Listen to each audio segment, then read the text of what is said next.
ସାଙ୍ଗମାନେ ଦୁନିଆରେ ବହୁତ ସମୁଦ୍ର ଅଛି, କିନ୍ତୁ ସେଥିରୁ ଗୋଟିଏ ସମୁଦ୍ର ଏପରି ଅଛି ଯାହାକୁ ବୈଜ୍ଞାନିକମାନେ କୁହନ୍ତି ଜଳର ସମାଧି। କିନ୍ତୁ ଦୁଃଖର ବିଷୟ, ଏହି ସମୁଦ୍ର ଆମ ଓଡ଼ିଶାର ପାଖରେ ଅଛି। ମୁଁ କହୁଛି ବଙ୍ଗୋପସାଗର ବା ବୟ ଅଫ୍ ବେଙ୍ଗଲର କଥା। ଆପଣ ଜାଣିଲେ ଆଶ୍ଚର୍ଯ୍ୟ ହେବେ, ଯେତେବେଳେ ଆରବ ସାଗରରେ ଗୋଟିଏ ବାତ୍ୟା ସୃଷ୍ଟି ହୁଏ, ସେତେବେଳେ ବଙ୍ଗୋପସାଗରରେ ତାହାର 4 ଗୁଣା ବାତ୍ୟା ସୃଷ୍ଟି ହୁଏ। କେବଳ ସେତିକି ନୁହେଁ, ଇତିହାସର ସବୁଠାରୁ ଭୟଙ୍କର 10ଟି ବାତ୍ୟା ଭିତରୁ 8ଟି ବାତ୍ୟା ବଙ୍ଗୋପସାଗରରୁ ସୃଷ୍ଟି ହେଉଛି।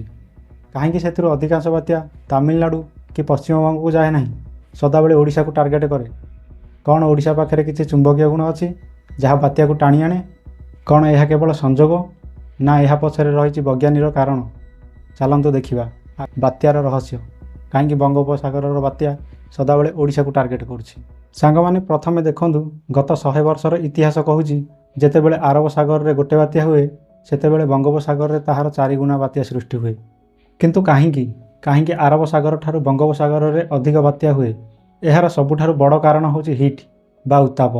ଦେଖନ୍ତୁ, ଗୋଟେ ଗାଡ଼ି ଚାଲିବା ପାଇଁ ଯେମିତି ତାକୁ ପେଟ୍ରୋଲ ଦରକାର ହୁଏ, ଠିକ୍ ସେପରି ବାତ୍ୟାକୁ ବଞ୍ଚିବା ପାଇଁ ଦରକାର ହୁଏ ଗରମ ପାଣି। ବିଜ୍ଞାନ କୁହେ, ଯେତେବେଳେ ସମୁଦ୍ରର ତାପମାତ୍ରା 26.5 ଡିଗ୍ରୀ ସେଲସିୟସରୁ ଅଧିକ ହୋଇଯାଏ, ସେତେବେଳେ ବାତ୍ୟା ହେବାର ସମ୍ଭାବନା ଅଧିକ ବଢ଼ିଯାଏ। ଆଉ ବଙ୍ଗୋପସାଗର ହେଉଛି ଦୁନିଆର ସବୁଠାରୁ ଗରମ ପାଣିକୁଣ୍ଡ।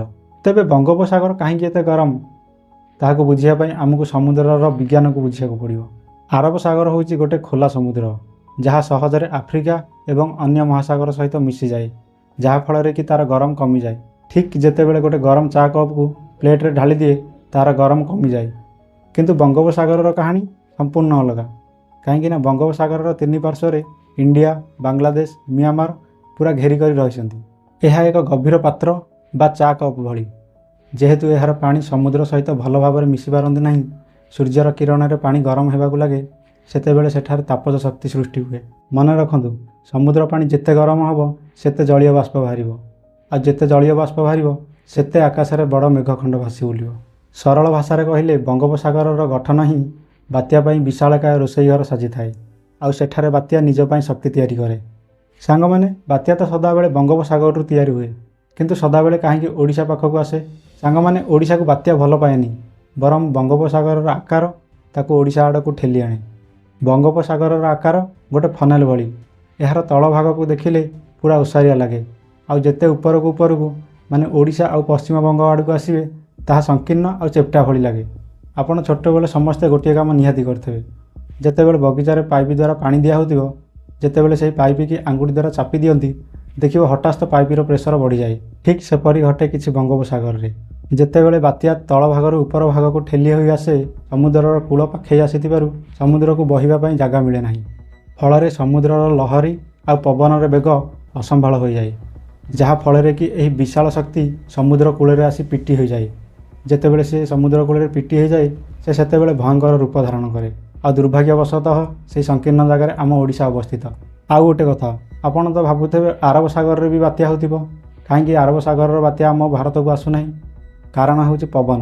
ବାତ୍ୟା ସିଜନରେ ମୁଖ୍ୟତଃ ପବନ ପୂର୍ବରୁ ପଶ୍ଚିମ ଦିଗକୁ ବୋହିଥାଏ, ଆଉ ବଙ୍ଗୋପସାଗରରେ ଯେତେବେଳେ ବାତ୍ୟା ହୁଏ, ତାହାକୁ ଓଡ଼ିଶା ଆଡ଼କୁ ନେଇ ଆଣେ। କିନ୍ତୁ ଯେତେବେଳେ ଆରବ ସାଗରରେ ବାତ୍ୟା ହୁଏ, ପବନ ତାକୁ ଭାରତଠାରୁ ଦୂରରେ ଆଫ୍ରିକା ଏବଂ ଓମାନ ଆଡ଼େ ନେଇଯାଏ। ସାଙ୍ଗମାନେ, ଆଉ ଗୋଟେ କାରଣ ଅଛି, ଯାହା ବିଷୟରେ କମ୍ ଆଲୋଚନା ହୁଏ। ତାହା ହେଉଛି ଆମ ନଦୀମାନଙ୍କର ଅବଦାନ। ଓଡ଼ିଶା ଏବଂ ପଶ୍ଚିମବଙ୍ଗର ବଡ଼ ବଡ଼ ନଦୀ ଯାଇ ବଙ୍ଗୋପସାଗରରେ ମିଶିଯାନ୍ତି, ଆଉ ଏହି ନଦୀଗୁଡ଼ିକ ବଙ୍ଗୋପସାଗରକୁ ପ୍ରଚୁର ମଧୁର ପାଣି ଯୋଗାନ୍ତି।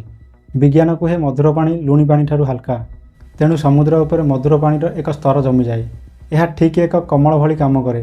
ସମୁଦ୍ର ତଳେ ଥିବା ଗରମ ପାଣିକୁ ବାହାରକୁ ଯିବାକୁ ଦିଏ ନାହିଁ, ଯାହାଫଳରେ ସମୁଦ୍ର ଭିତରେ ଗରମ ପାଣି ଜମା ହୋଇକି ରହିଯାଏ, ଆଉ ବାତ୍ୟାକୁ ଦୀର୍ଘ ସମୟ ପର୍ଯ୍ୟନ୍ତ ଶକ୍ତି ମିଳିଯାଏ। ତେବେ କ'ଣ ଓଡ଼ିଶା ଅଭିଶପ୍ତ? କ'ଣ ଆମେ ମାଡ଼ ଖାଇବା ପାଇଁ ଜନ୍ମ ହୋଇଛୁ? ବିଲକୁଲ ନୁହଁ। 1999 ମସିହାରେ ଆମ ପାଖରେ ଟେକ୍ନୋଲୋଜି ନଥିଲା, ଯାହାଫଳରେ ଆମେ 10,000ରୁ ଅଧିକ ଆପଣାର ଲୋକଙ୍କୁ ହରାଇ ବସିଛେ। ସେଦିନ ଓଡ଼ିଶା କାନ୍ଦିଥିଲା, ଆଉ ସେହି କାନ୍ଦରୁ ଜନ୍ମ ହୋଇଥିଲା ସଂକଳ୍ପ। ଆଜି ଓଡ଼ିଶା ବାତ୍ୟା ମୁକାବିଲାର ବିଶ୍ୱଗୁରୁ। ଫାଇଲିନ୍ ହେଉ କି ଫନି, ଯେଉଁ ବାତ୍ୟା ଆମେରିକାରେ ହୋଇଥିଲେ ହଜାର ହଜାର ଲୋକ ମରିଥାନ୍ତେ, ସେଠି ଓଡ଼ିଶା ସରକାର ଆଉ ଓଡ଼ିଶାବାସୀ ମିଶି ଶୂନ୍ୟ ମୃତ୍ୟୁର ଲକ୍ଷ୍ୟ ହାସଲ କରିଛି। ଆଜି ବି ଜାତିସଂଘ କହୁଛି, ଯଦି ବିପର୍ଯ୍ୟୟର ମୁକାବିଲା ଶିଖିବାର ଅଛି, ତେବେ ଓଡ଼ିଶାଠାରୁ ଶିଖ। ସାଙ୍ଗମାନେ, ଆମେ ଭୂଗୋଳକୁ ବଦଳାଇ ପାରିବା ନାହିଁ କି ବଙ୍ଗୋପସାଗର ପାଣିକୁ ଥଣ୍ଡା କରିପାରିବା ନାହିଁ, କିନ୍ତୁ ଆମେ ଲଢ଼ିବା ଶିଖିଛୁ। ସାଙ୍ଗମାନେ, ଆପଣଙ୍କୁ କେଉଁ ବାତ୍ୟାର ସ୍ମୃତି ଅଧିକ ମନେ ଅଛି? 1999 ମସିହାର ସେହି କାଳରାତ୍ରି ନା ଫନିର ଗର୍ଜନ? କମେଣ୍ଟ ବକ୍ସରେ ନିଶ୍ଚୟ ଲେଖିବେ। ଆଉ ସାଙ୍ଗମାନେ ଭିଡ଼ିଓଟି ଭଲ ଲାଗିଥିଲେ ଲାଇକ୍ ସେୟାର ସବସ୍କ୍ରାଇବ୍ କରିଦେବେ, କାହିଁକିନା ସବସ୍କ୍ରାଇବ୍ ମୋର ବହୁତ କମ୍ ଅଛି। ଆପଣ ଟିକେ ମନେ କରି ସବସ୍କ୍ରାଇବ୍ କରିଦେବେ। ରହିଲି, ଦେଖା ହେବ ପୁଣି ଏକ ଇଣ୍ଟରେଷ୍ଟିଂ वीडियो रे। तब तक के लिए मुस्कुराते रहो। हा हा।